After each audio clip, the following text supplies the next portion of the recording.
Bonjour à tous et bienvenue dans une nouvelle vidéo. Aujourd'hui, je vais vous expliquer comment déclarer vos cotisations sociales SSI lorsque vous êtes loueur meublé professionnel.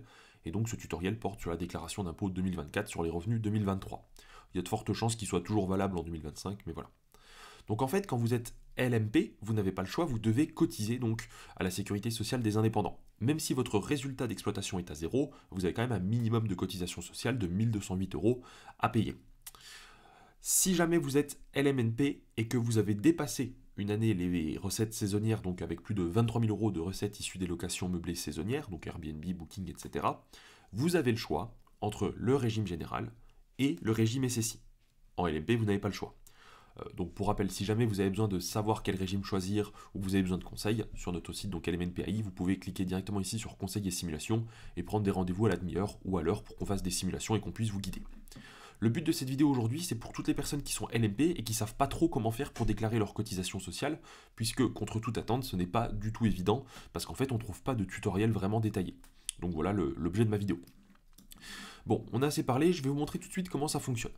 Alors, d'abord, ce qu'il faut savoir, c'est que nous, sur la partie, en tout cas sur notre logiciel, je parle de ce que je connais, la déclaration se fait directement en ligne, et à la fin, vous retrouvez, du coup, dans la partie télétransmission ici, vous retrouvez votre liasse fiscale en PDF, et dans cette liasse fiscale en PDF, vous allez avoir ici donc votre compte d'exploitation que l'on retrouve donc avec le 2033B, les recettes, les charges, etc.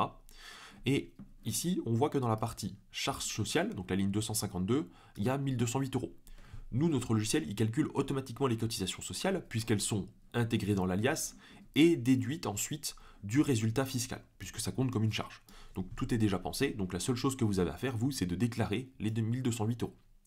Alors il y a deux étapes à faire. D'abord, il faut les déclarer sur votre avis d'impôt. Donc pour ce faire, vous allez directement sur votre espace impôt, lorsque vous faites votre déclaration. Avant, il fallait faire autrement, il y avait un site spécial, sauf qu'aujourd'hui, ils ont fusionné les cotisations sociales avec l'avis d'impôt. Donc c'est assez récent.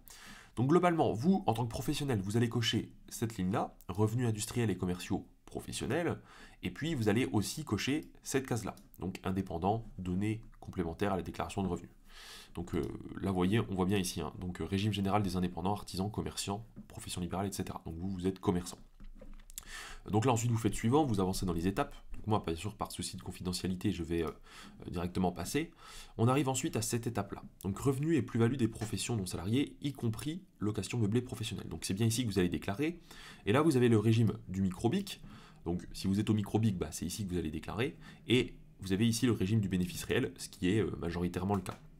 Donc dans le régime du bénéfice réel, vous allez déclarer ici votre revenu imposable. Alors pour ce faire, pareil, vous devez prendre votre liasse fiscale et voir si vous avez du bénéfice ou déficit. Nous, de notre côté, sur notre logiciel, on a en fait ici en étape 15 un PDF d'aide à la déclaration directement que vous pouvez télécharger. Et sur ce PDF d'aide à la déclaration d'impôt, on vous dit voilà, il faut remplir telle case, telle case, telle case. Donc c'est plus facile. Si vous avez fait votre compta tout seul ou avec un autre cabinet, à voir comment ils vous l'ont fourni.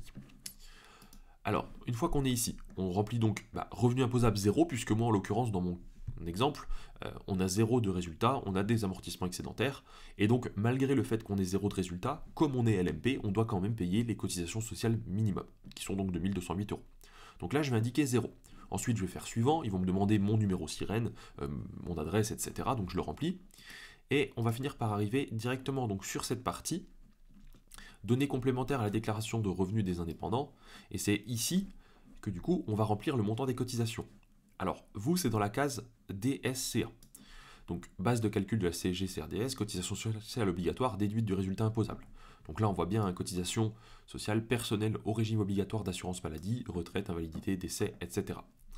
C'est donc ici que vous allez mettre les fameux 1208 €, et ensuite vous avancez, vous faites directement suivant, suivant, etc. Donc là vous aurez fait, une fois que vous aurez validé votre déclaration d'impôt, la déclaration des cotisations sociales. Donc c'est déjà une première bonne chose de faite. En principe, je dis bien en principe parce que je n'ai pas réussi aujourd'hui à trouver l'information de quels sont les liens de cause à effet, mais j'ai lu que c'est ce qu'il fallait faire, ce qui en même temps fait sens, puisqu'on vous conseille d'aller sur le portail de l'INPI, ici, et donc de changer votre statut de LMNP à LMP si ce n'est pas fait. Si vous l'avez déjà fait, que vous êtes déjà inscrit comme LMP sur l'INPI, vous pouvez arrêter la vidéo. Bien sûr, n'oubliez pas de vous abonner et liker la vidéo. Pour les autres, qui étaient par exemple LMNP et qui sont passés LMP cette année, voici la procédure à suivre. Vous allez donc sur l'INPI, vous vous connectez et vous faites déposer une formalité de modification d'entreprise. Puisqu'on va dire, bah voilà, j'ai changé de statut, cette année je suis passé LMP. Ici, vous devez donc copier-coller donc votre sirène. Donc moi je vais vous prendre l'exemple. Alors aujourd'hui, tous les biens que je détiens sont donc en indivision, donc j'ai plus à titre personnel d'exploitation en donc LMNP ou LMP, et quand on est en indivision, chacun déclare au niveau de son propre foyer fiscal. Du coup, moi je pourrais pas vous montrer concrètement, mais c'est pas grave, vous allez voir comment ça fonctionne. Donc là, vous êtes là, vous allez dans modifier l'entreprise.